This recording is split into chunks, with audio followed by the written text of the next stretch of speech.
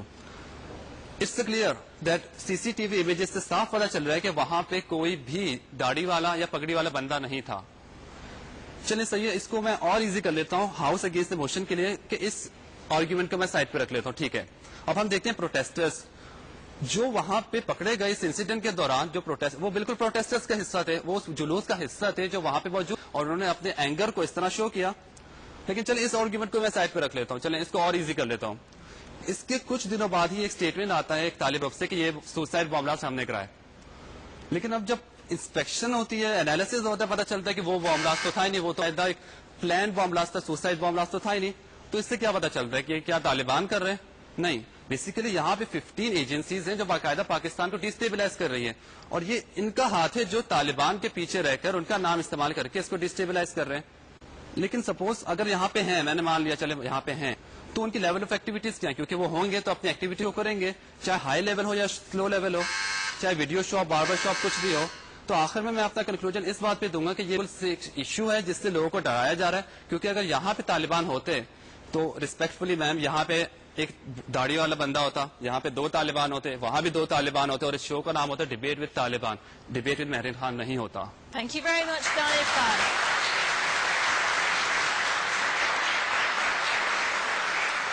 Okay, let's move to the red team. اب جواب دیں گے نعمان کریم. نعمان, آپ کے پاس بھی 3 منٹ ہیں اس ریزولوشن کے خلاف بولنے کے لیے. کسی بھی خطرناک ترین مسئلے کا حل یا پیچیدہ ترین مرض کا علاج اس وقت ممکن ہو جاتا ہے جب اس کی تشخیص بر وقت کر دی جائے. روشنیوں کے اس شہر کراچی میں طالبانی سائے منڈلا رہے ہیں, اس اندیشے کا اظہار کچھ حلقوں کی جانب سے کیا جا چکا ہے. بہرحال ہو سکتا ہے یہ ان کا خیال ہو. حقائق کیا ہیں؟ حقائق کے طالبان کے زفر علاقے وزیرستان سے کراچی میں آنے والے بے شمار ان رجسٹرڈ مہاجرین موجود ہیں, اور کراچی بہت سے علاقے ایسے ہیں جو غیر قانونی طور پر آباد کیے گئے, حتیٰ وہاں پر سیکیورٹی فورسز اور پولیس بھی نہیں جا سکتی. اس کے علاوہ سوات سے آنے والے وہ افراد جو وہاں ہونے والی طالبانی شدت پسندی کے عینی شاہد ہیں, جب وہ یہاں آ کر ٹارگٹ کلنگ کا مظاہرہ دیکھتے ہیں اور یہاں پر ہونے والی دہشت گردی کو محسوس کرتے ہیں, تو انہیں لگتا ہے جیسے ہم اب بھی طالبان کے درمیان رہ رہے ہیں. پھر ہم دیکھتے ہیں کہ کراچی میں ڈکیتیاں ہوتی ہیں, وارداتیں ہوتی ہیں, سونا لوٹا جاتا ہے, لوٹ مار کی جاتی ہے, اور کچھ عرصے بعد پیسہ بھیجا جا رہا ہوتا ہے وزیرستان کی جانب, اور وزیرستان میں طالبان کی موجودگی تمام تر شک و شبہات سے بالا تر ہے. پھر جیسا کہ میرے دوست نے بات کی کہ طالبان جو ہے وہ پگڑی لگائے ہوئے اور داڑھی رکھنے والی یا ٹخنوں سے اونچی شلوار جیسی کوئی قوم ہے, تو عرض یہ ہے کہ ایسا نہیں ہے. طالبان تو وہ افراد ہیں جو جبرن شریعت کو نافذ کرنا چاہتے ہیں, اور ہم نے دیکھی ہے ابھی حالیہ دنوں میں کوڑے والی ویڈیو اس کا ثبوت ہے. تو طالبان کوئی بھی ہو سکتا ہے جو اس قسم کی سرگرمیوں میں ملوث ہو. میں ہو سکتا ہوں, آپ ہو سکتے ہیں, کوئی بھی ہو سکتا ہے. پھر یہ دلیل پیش کی جاتی ہے کہ مساجد پر حملے کیے جا رہے ہیں, طالبان مساجد پہ حملے کریں گے. تو عرض یہ ہے کہ طالبان جیسے شدت پسند افراد اگر کسی مسجد علماء کی سنت کے قائل ہی نہ ہوں, حتیٰ کہ شدید نظریاتی اختلاف رکھتے ہوں اور مسلمان ہی نہ سمجھتے ہوں, تو کیا وہ ایسا کرنے سے گریز کریں گے؟ لہذا ان شواہد کی روشنی میں یہ کہنا چاہوں گا کہ طالبان کا جراثیم